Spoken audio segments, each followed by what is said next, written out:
Well, it's looking increasingly likely, maybe even inevitable, that Albertans will be voting on independence or separation in an October referendum. And in many ways, this discourse around Alberta's future in Confederation has come to dominate Alberta politics right now. Well, it's a timely and important new book taking a look at some of the history around this debate and how we got to this point. It's called The Republic of Alberta, an idea that won't go away. Joining us for more is the author. He's also a journalist with the Globe and Mail, Tyler Dawson, joining us on the program. Tyler, great to have you with us. Thanks for having me. You know, the point about an idea that won't go away is interesting. There's obviously a history here that we can get into, but I think also implicit in that is that maybe this is kind of here to stay, regardless of what happens this fall. Is that your sense? I think what is here to stay probably is this sort of organization or sense among a group of people in Alberta, sort of clustered on the right wing of the political spectrum, that something has gone very wrong. And I think that is a trend that's actually been building for quite a while. I mean, you can see sort of seeds of that, I think, if you look back to like the farm safety bill that Rachel Notley's government brought in back in 2015. You can see seeds of that in the first convoy to Ottawa in 2019, the yellow vest protests that we saw, and then the protests against COVID during the pandemic. I just think that there's this sort of right-wing protest culture that has sort of developed in Alberta and in the rest of the country, for that matter, in the last kind of 10 years. So that, I think, is the durable sort of, not institution or movement necessarily, but I think that is kind of durable in the sense that people have found community, they've found people like them, they have found causes that they're passionate about, and to some extent, separation, although it has been a part of Alberta's political culture for 100 years, is just sort of maybe one iteration, one example of how that movement is expressing itself. So I think the wind could be taken out of their sails. A disastrously pro-Canada vote or maybe disastrously is the wrong word, an overwhelmingly pro-Canada vote in a referendum, for example, might take a lot of that wind out of the sails. But those grievances are not going anywhere, and the organization and relationships that have been built are definitely not going anywhere either. It's interesting. I mean, the ability to force a vote in many ways has sort of lit the match here, right? If Alberta Mm-hmm. didn't have a citizens initiative law, you wonder where this whole debate would be right now. Conversely, I mean, if, in the early 80s, if there was an ability to force a vote on separation, maybe we would have had this moment, right around the NEP, right? So because you see, I mean, in terms of starting a party or getting footing as a new separatist party, that just even still doesn't really seem to be there. How crucial is the referendum element to all of this? I think it's extremely crucial. You're totally right that, I mean, there are separatist parties in Alberta. There's a number of them actually, but they have totally negligible sort of support when it comes time to vote in an election. And if you contrast that with 1982, which is very much the high watermark of NEP sort of angst, you had 12% of Albertans voting for a separatist party in that election, the Western Canada Concept. It totally different environment now. This has sort of nothing to do with electoral politics in some ways, and everything to do with getting this referendum. And it's kind of a weird circumstance. It's very different than Quebec, for example, where you had and have an explicitly separatist party that campaigns on holding a referendum and then has gone on to do so twice in 1980 and 1995. So it's a strange way to be doing it for sure, but I think it's allowed for a couple things that have helped the separatist movement. No leader in some ways allows sort of a broad coalition, a number of people to sort of contribute to the growth and dynamism of this movement in a way that you wouldn't have in a regular political party. It has allowed them to get around some of the rules that bind electoral groups and third-party advertisers and that kind of thing that you see in other parts of the political system. So it has been advantageous to have this sort of amorphous grassroots sort of movement as opposed to a political party, I think. So part of the book is looking at the history, not just of the separatist movement, but sort of the history of Alberta in a lot of ways, where we've seen this sort of culture of grievance and frustration, where alienation has been there almost since the outset in Alberta, and a lot of ways for very legitimate reasons. That hasn't always manifested, though, in a separatist push. But I think maybe the elements or the seeds of that have kind of always been there. I think that's fair to say. I sort of start my history of this feeling of grievance in 1885 when Frank Oliver, who was later a politician, but at the time was the publisher of the Edmonton Bulletin, local newspaper, and he wrote, I'm going to have to paraphrase because I can never remember the exact quote, but he basically wrote that the despotism that occurs the Northwest Territories is as bad or worse as what the serfs of Siberia were dealing with. You know, the idea that the Alberta people in Alberta, although it was then the Northwest Territories, people in the Northwest Territories were treated so badly by the government in Ottawa that it sort of merited comparison to late imperial Russia, which is, you know, an astonishing thing to say and probably hyperbolic to some extent.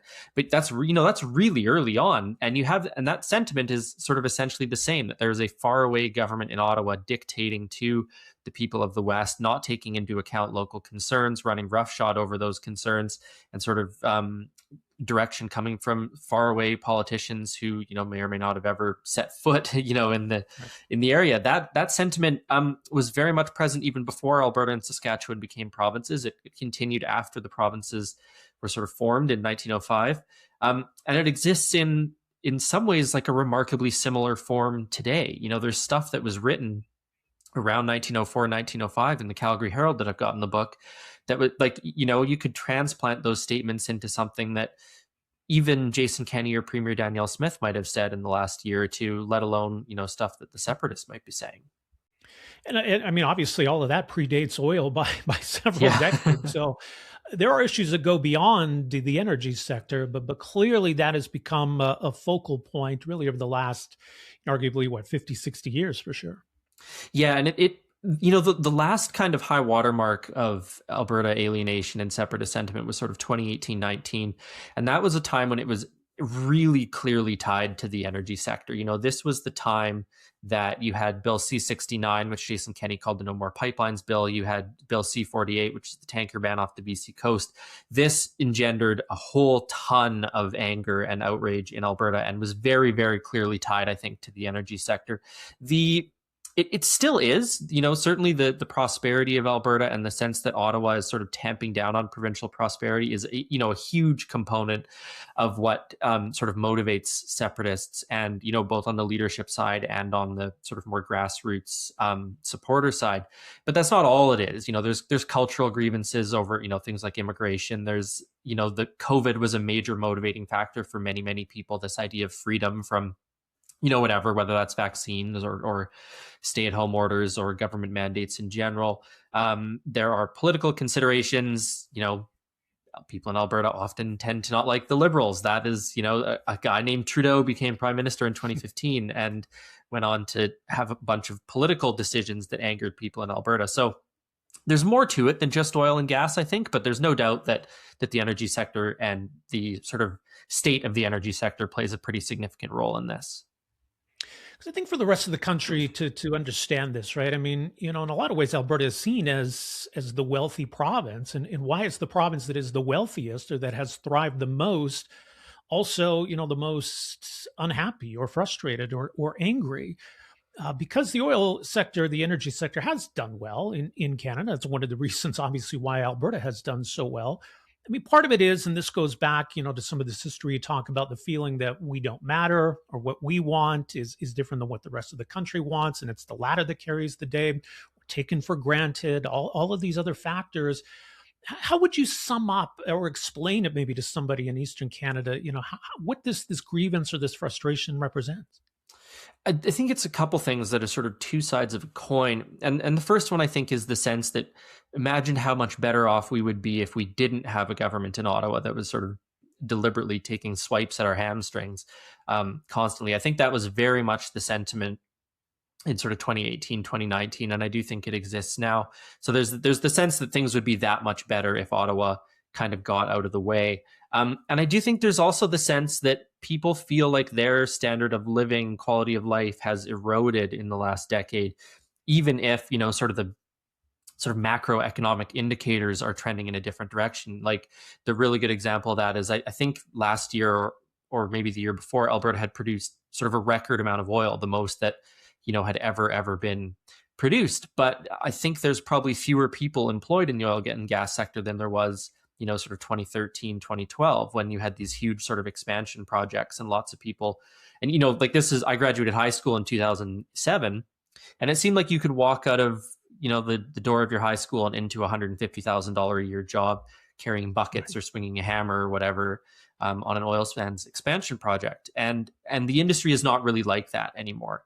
And I feel like people think that perhaps they would be better off if the Ottawa government got out of the way, and that things that have happened in the last 10 years, many of which they pin the blame on the federal government for, they feel like their sort of opportunities have declined. And it was really remarkable. I remember I was at the Fair Deal panel. This was the panel that Jason Kenney convened in 2019, 2020 to sort of study this sentiment and channel it kind of productively into these policy ideas. And it was a really remarkable evening. There was a woman who was in Edmonton. We were in a community hall, kind of in the basement, as I remember. And she got up to the microphone and said, "Look, my life has changed so much for the worse. We had to sell the boat. We had to sell the ATVs.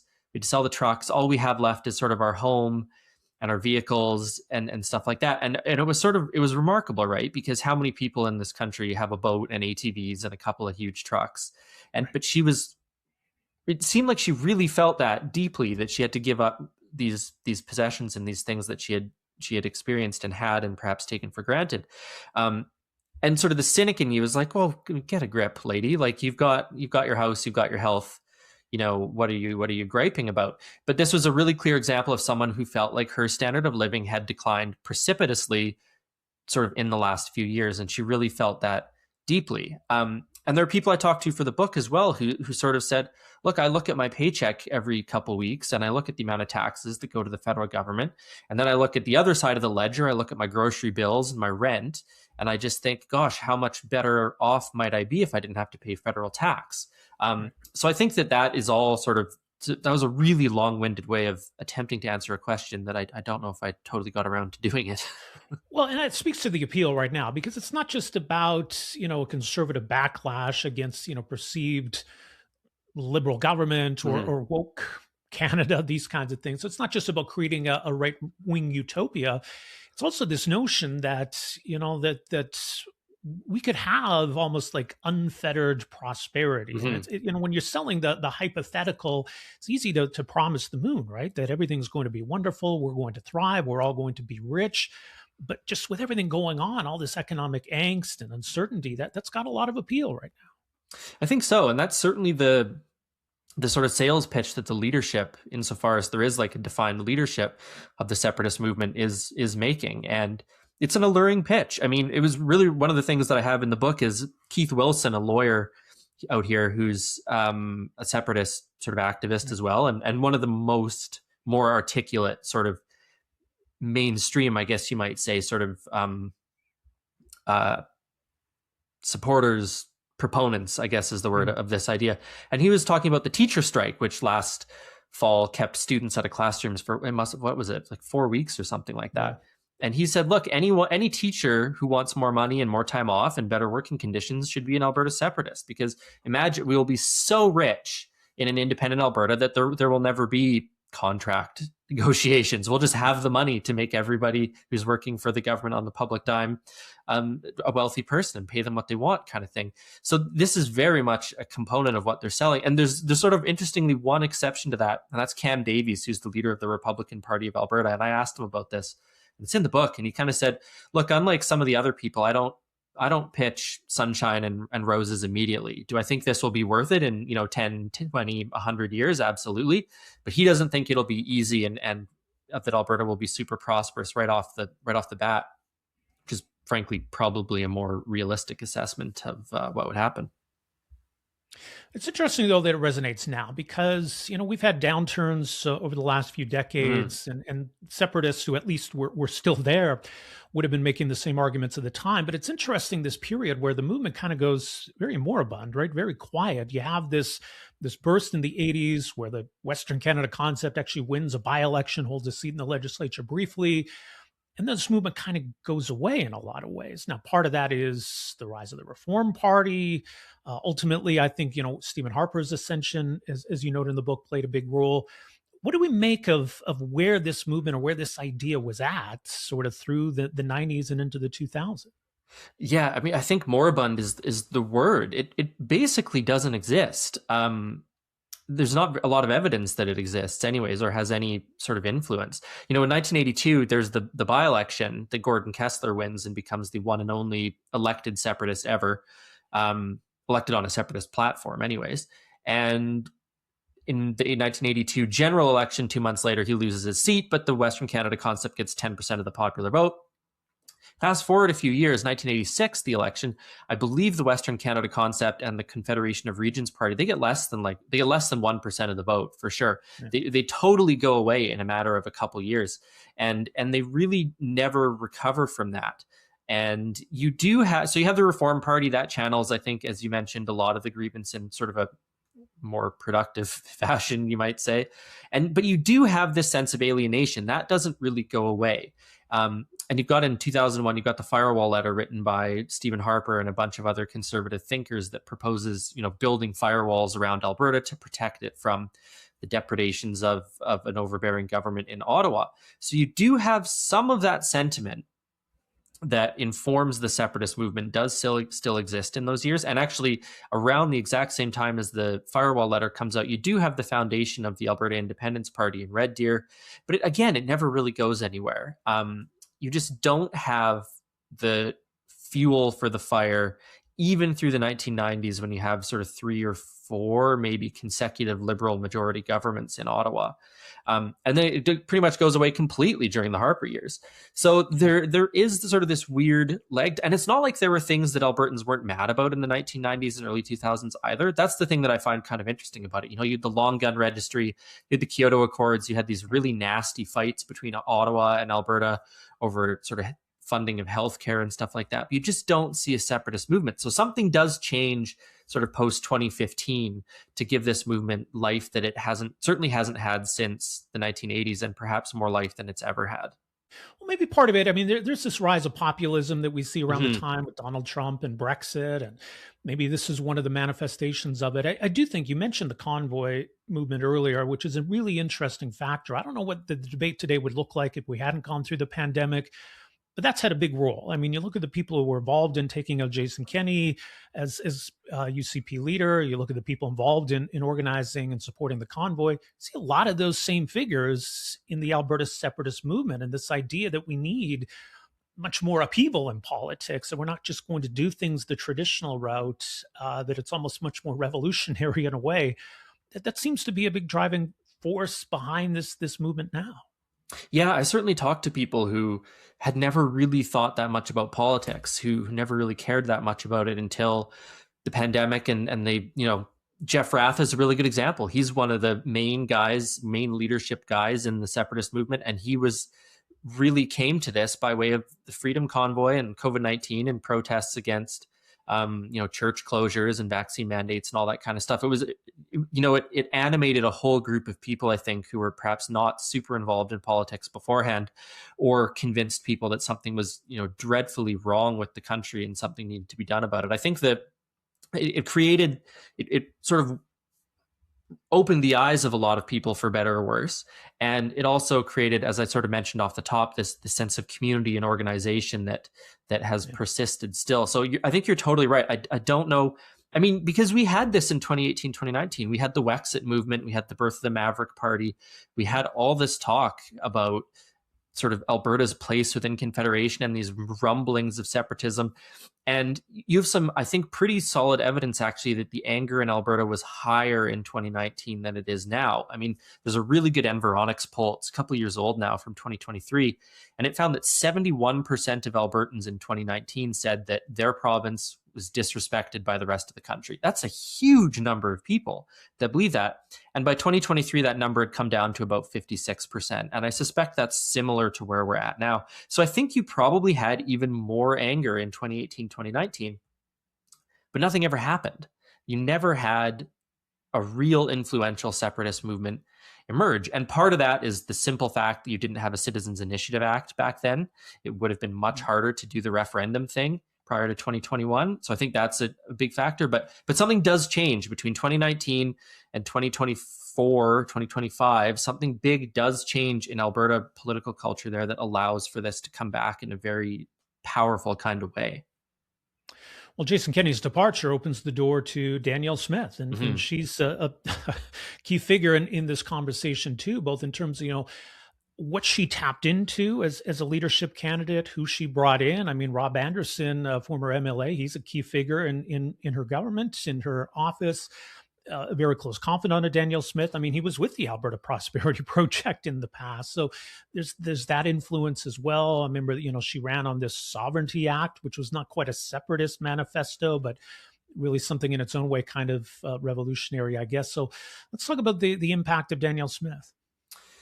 Yeah, so the end of Jason Kenney and Danielle Smith's sort of return to politics, as you sort of alluded to, they bring in a whole bunch of new people.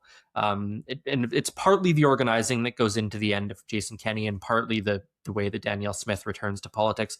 But she really campaigns for the leadership tacking to the right, I would say. And she is really animating and relying upon some of the most passionate, angriest members of the United Conservative Party. These are the people who are particularly mad about COVID policy, for example. They see in Danielle Smith kind of their person. And as you mentioned, she campaigns on the Sovereignty Act, which was a product of the Free Alberta strategy, which Rob Anderson, who you mentioned, he was one of the main authors of that. And it's about as close to secession as you can possibly get, the Sovereignty Act. And actually, the Free Alberta strategy itself advocates secession as a potential outcome if nothing else kind of works. So you have Danielle Smith with this sort of new and energized chunk of the party base, tacking to the right, wins a provincial election, stays on as premier, and goes on to bring the Sovereignty Act into law. It's been used a handful of times.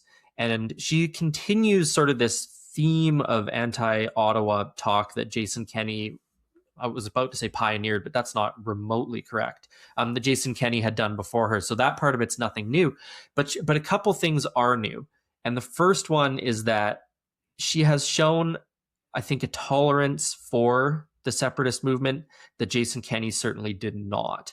And the really good example of that is you have the Citizen Initiative Act brought in 2021 by Jason Kenney. It has these very, very high thresholds, hundreds of thousands of signatures in order to force a referendum on any given issue. About this time last year, Danielle Smith's government moves to lower the thresholds. Goes from, I can't even remember the exact, it's 20% of the electorate kind of thing, goes down to 10% of the people who voted in the last provincial election. So it goes from basically 350,000 or something like that to 178,000 people. So she's lowered the threshold right about the time that the separatists start making noise again. Separatists start their petition. They wind up in court. December rolls around of last year. They change the rules again. They remove the rule that a petition request needs to be constitutional. They remove the rule that says there can't be simultaneous petition questions on the same subject, and it would have brought an end to a court battle that had been happening over the separatist question from sort of mid-July last year to December. So this is two separate occasions on which Alberta's government, led by Danielle Smith, has specifically and deliberately done things that to all outward appearances are to help the separatists. So there's that. The other thing that has happened sort of under her tenure, which is maybe not totally her fault, is you do seem to have a significant chunk of the United Conservative Party's base, the party's membership, who are at least sympathetic to separatism. Yeah. The most recent polling is showing that United Conservative Party voters, about 56, 57% of them would vote in favor of separatism. This is a huge political problem for Danielle Smith internally. She was booed at the last convention in November for sort of some of her pro-Canada statements. She is between a little bit of a rock and a hard place. She has a party base that is keeping her in power, that could remove her from power, that is probably passionate about separatism. And she has an Alberta electorate, 70% probably of the population who favors staying in Canada. So she's in a really tricky political spot. And she's been trying to walk that line. And it's led her, I think, down some sort of strange roads where the separatists are just simply getting more oxygen than they have in the past. Yeah, like for example, she said last week, like she supports Alberta remaining in Canada, Mm. which was enough to kind of irritate or anger the separatist movement, or yield some threats from them. And no doubt they do have clout in the party. You do wonder though, when Danielle Smith says she supports Alberta remaining in Canada, is it conditional, right? Could she go the other way? She's still sort of on the fence a little bit here. I think there is kind of that sort of nebulous view of where she stands on all of this. Yeah, I mean, people were a little bit surprised last week when she said what she did, which was one of the more full-throated statements in favor of Canada that she's made in the past year. I think very much people are, I think for better or worse, Albertans are a little bit uncertain of where she stands on all of this. And eventually she's probably going to have a reckoning with that. And you can imagine that with an election coming up in October 2027, presumably, sort of at the latest, I guess, that she might face a bit of a reckoning at the ballot box on this. She's in a weird position, and I don't know if Albertans have totally made up their minds about where she stands on it. And part of this is, I think, because she has this party base that does perhaps feel strongly about this. And one of the things I'd like to point out is there's only 2 premiers in the last 30 years that have lost their jobs by an election. And that's Jim Prentice and Rachel Notley, I think. Everyone else was taken down by internal Conservative Party bickering. And Danielle Smith's been around for a while. She knows that history. She knows that the knives will come out if she doesn't do what the membership of her party wants. So as we head into perhaps an inevitable campaign, and we'll see what I guess the premier decides to do or how she approaches it, we do see sort of on I guess what we call the Federalist side. We've talked about Jason Kenney, and he's been vocal in pushing back against the separatists. In fact, he's going to be debating Keith Wilson coming up, a couple of different events coming up in May. You mentioned Stephen Harper in your book, and he's kind of been lurking a bit. I mean, he gave a couple of speeches earlier this year and sort of an impassioned defense of Canada for all its flaws. And then you got some other figures. You have Thomas Lukaszuk, for example, former PC cabinet minister who spearheaded this Forever Canadian movement, which has been an interesting addition to this whole debate. What do you make of that side of this question? It's a great question. And it's funny that the section in the book where I talk about that exists solely because of a podcast that Jen and Matt did months ago, where they said, what is going on the Federalist side? Where are the Federalists? Who's going to be the Federalist leader? And it's something I hadn't really thought of until I listened to the podcast and added it kind of into the book. It's a little bit, one of the weird things right now is it's not clear what the NDP is doing. They seem to struggle to find their footing quite a bit over the last year on this, and they seem to be working their way towards figuring out what they want to do now. So that's part of what's happening on the Federalist side. The thing about that is that, as I just sort of alluded to, and as I think is probably fairly obvious to anyone who's sort of watched this, there aren't any left-wing separatists that I'm aware of. Right. If I'd love to hear, if you're a left-wing separatist, I'd love to hear from you. But as far as I can tell, they're all on the right wing of Alberta politics, which means that none of them are going to listen to Naheed Nenshi's great defense of Canada and its virtues and Alberta's place within it. They need someone from their own side to be talking to them who's in the Federalist camp. And there, again, does not seem to be much sort of formal architecture on the Federalist side. I mean, there isn't a ton of formal architecture on the separatist side either, other than the Alberta Prosperity Project. And it's sort of amorphous offshoot, Stay Free Alberta, that did the referendum, the signature gathering. But the Federalists don't seem to have stood up an organization or stood up a leadership sort of group or anything like that yet. But you do have Thomas Lukaszuk, who does seem to be organizing to some extent. I mean, he's in the media. He's tried to testify before a committee studying his question on what to do with it. So he's one sort of obvious person who's out there making the Federalist case. And then Jason Kenney really is the other person. Again, is Jason Kenney the guy to make that case? I mean, it's tough to say. He's obviously super articulate. He's a conservative, but is he going to be able to reach the people who were perhaps happy to see him go at the end of his tenure as premier? So, and maybe Stephen Harper makes a return. You can't. I find it hard to imagine that we would be in a separatist campaign and Stephen Harper wouldn't come out and say something or get involved. That would strike me as very, very, very strange. But it's all unclear. The architecture of the Federalist side is a little bit nebulous as well. And I think that probably as this goes on, there will be some sort of efforts put towards standing up an organization, some more formal kind of leadership. It'll become more obvious who the media should be going to talk to. There might be a Jason. I mean, I was really shocked actually to see that Jason Kenney was doing that debate with Keith Wilson. I would love to know why he's doing it, what benefit he sees in doing it. Is he hoping to change minds? It's a really interesting question of to what extent you can make that case without engaging in debate and engaging directly and stuff like that. So I'm interested to see how that goes actually, because it's not the approach that any of the Federalists have taken so far to sort of get down in the trenches with people and argue with them. And then I guess there's Mark Carney, who kind of looms over all of this. Yeah. I don't think Mark Carney will be or should be, weighing in and saying, hey, Alberta votes this way. But the decisions he makes as prime minister, I think, could impact where all of this goes. So it is an interesting moment for the federal government, for this new prime minister. What do you make of what he now represents in terms of casting a shadow over all of this? Yeah, in some ways, I think in sort of the hardcore separatist group, I think he sort of represents a continuation of the Trudeau years, the sort of dark decade. I don't know if for a lot of Albertans he represents that much change. That said, I don't think that Albertans sort of writ large were immune to the sort of resurgence in Canadian nationalism in the past year, the sort of elbows up stuff. The Alberta electorate voted, obviously not enough to send a majority of MPs to Ottawa, but a fourth to a third, I think, of Albertans did cast their ballots for Liberals if you sort of tally up all the numbers in the last election. And obviously a handful of MPs from Alberta too. So it's not to say that Alberta is like totally immune to the charms of Mark Carney or where his Liberal Party is going. Where he does seem to have some power is on I'll back up a bit.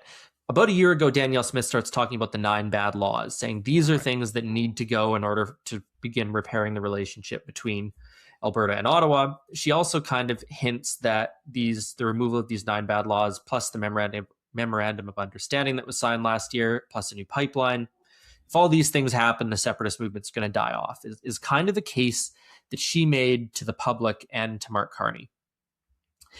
That's kind of what happened in the 1980s. Brian Mulroney gets elected in 1984. He ends the National Energy Program. That really just takes the separatists out at the knees.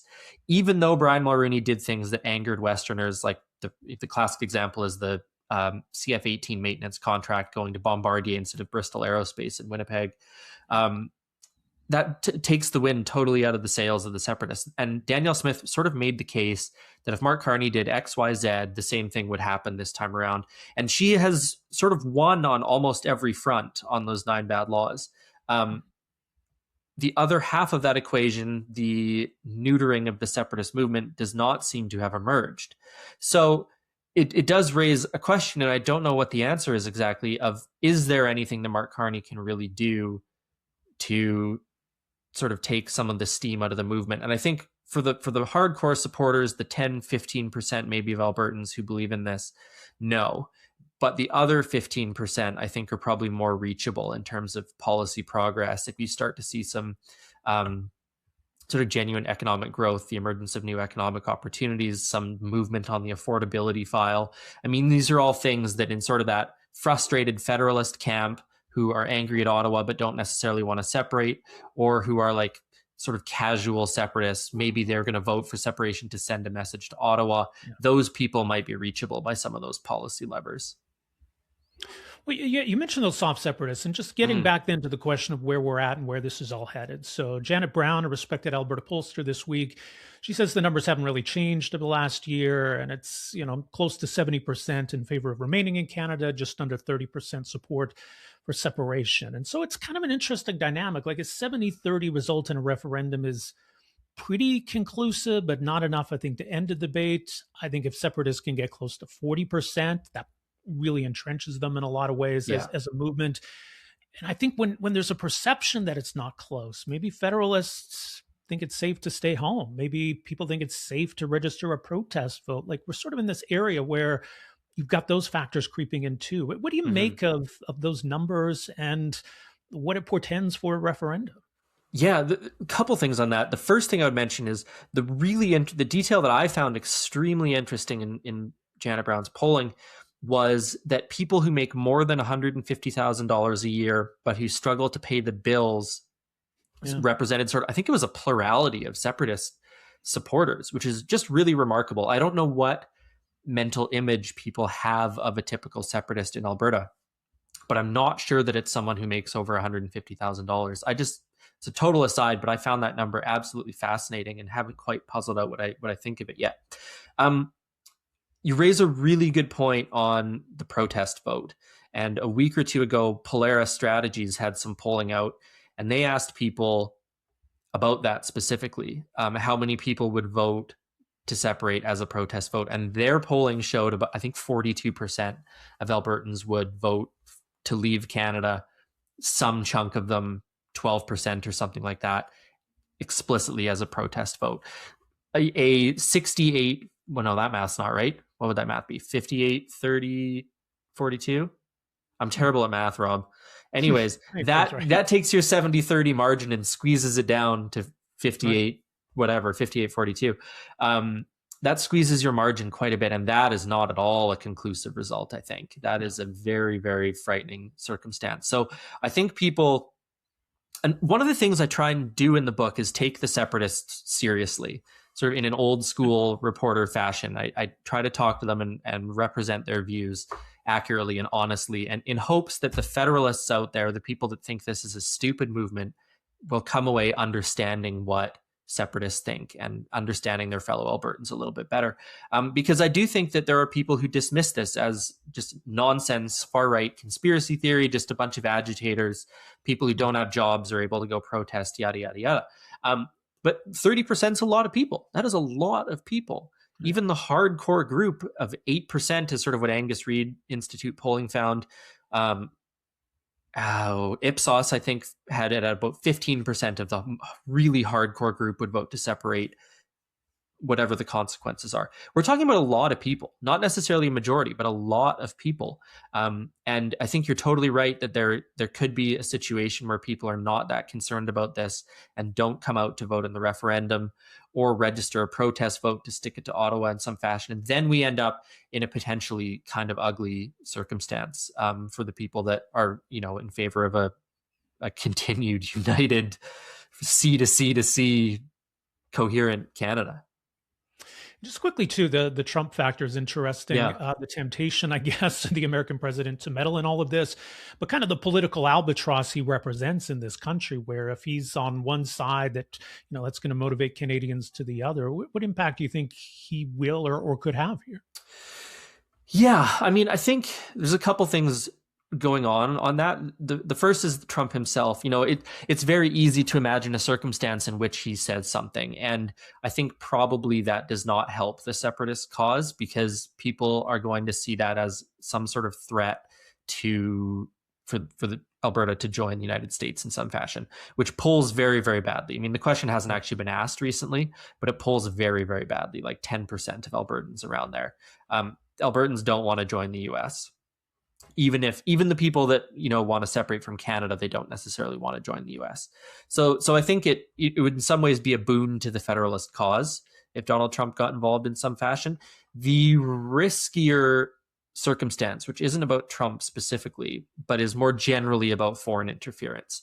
And you can imagine that there's going to be a lot of foreign interference in any eventual referendum campaign. There was a story just last week. The Toronto Star had a front page story about it, and then CBC followed up with some great reporting on these sort of YouTube channels that are pumping out separatist, anti-Canada sort of content.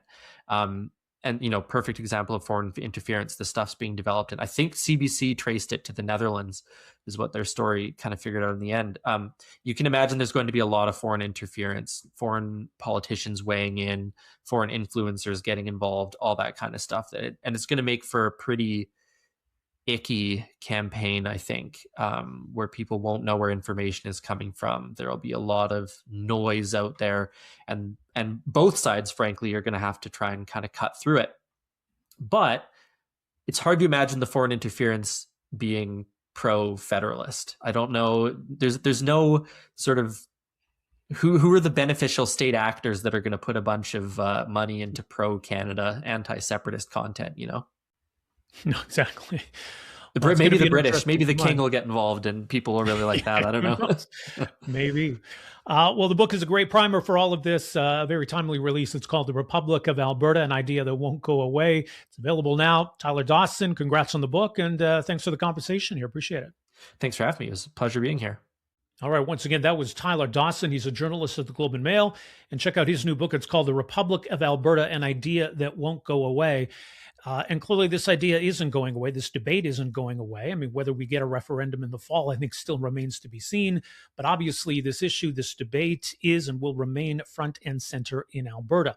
And that's especially true right now. Now, since we recorded that interview with Tyler, but a major story unfolded over the last couple of days concerning the separatist movement and some of their tactics or what they're up to behind the scenes. Now, obviously, they're still collecting signatures on a petition. Now, technically, that's the group called Stay Free Alberta that's attached to the position. You've got the Alberta Prosperity Project, which is kind of the big separatist group.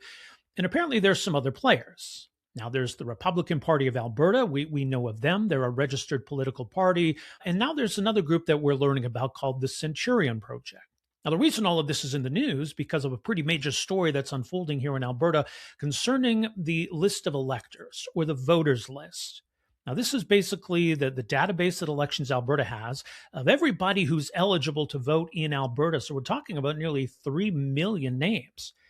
And that's full names, phone numbers, addresses, other details. So it's pretty sensitive information, obviously, and there's supposed to be some tight controls over who has access to that list. Now, basically, it's registered political parties that can access this information, but not third-party groups.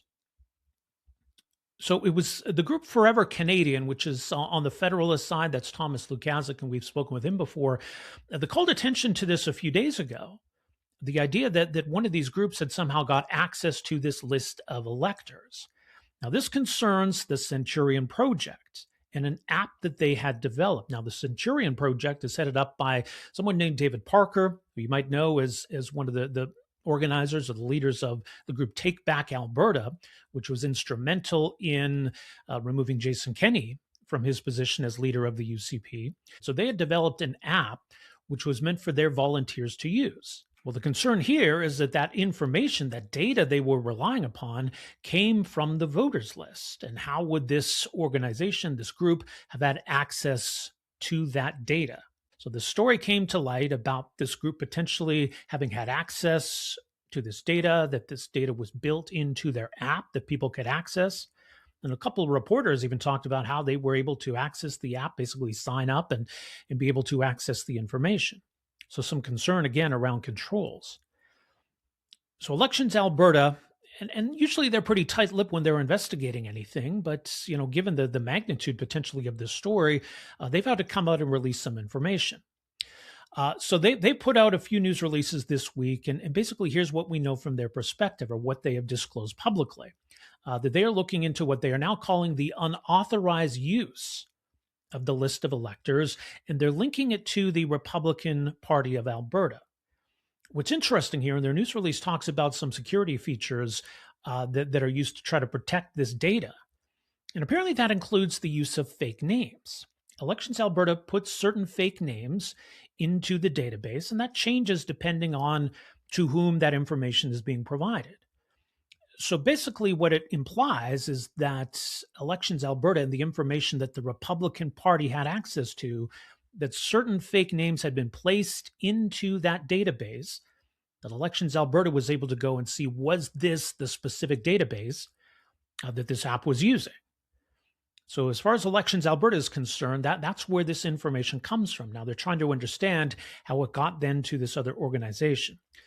So the Centurion Project, by the way, has said that they've taken down the app, they've taken down the data, they'll comply with this investigation. So Elections Alberta is looking into this. We also understand now that the RCMP is looking into this. So anyway, on Wednesday, Elections Alberta said they served a cease and desist letter to the Centurion Project. The following day, on Thursday, the 30th of April, they got an injunction to prohibit any further use or access of this database. And so that was the timeline that Elections Alberta put out. But it turns out maybe that's not a complete timeline of all of this. So Elections Alberta says they were tipped off earlier this week about all of it, which led to the cease and desist letter, the injunction, and all of that. But along comes my colleague Jen Gerson over at The Line, who had a pretty big scoop late Thursday that this timeline actually goes back further than earlier this week, and in fact goes back a month. Well, it turns out Jen Gerson had been tipped off about this database, and Jen Gerson made the decision to alert Elections Alberta to this, and nothing was done. So that's a whole month that passed. Where a concern was raised about the existence of this app and this database and a potential link to the list of electors, and nothing was done. So how many people had access to that over the last month? What was done with all of this information? And is it even going to be possible to answer those questions at this point? So check out Jen's story at readtheline.ca, a really important contribution to all of this. And I guess it raises a lot of questions about Elections Alberta and how they've handled this. Clearly, when it comes to the list of electors, this is something they need to take very seriously and protect this information. By the way, it's also worth noting that political parties are not subject to the Information and Privacy Act in Alberta. So the Privacy Commissioner has come out, and that office has said, look, they're concerned about all of this, but really there's nothing they can do if this involves a registered political party in Alberta, because that falls outside the jurisdiction of that office. So the Information and Privacy Commissioner doesn't have a role to play here. Again, Elections Alberta is looking into this. The RCMP is looking into this.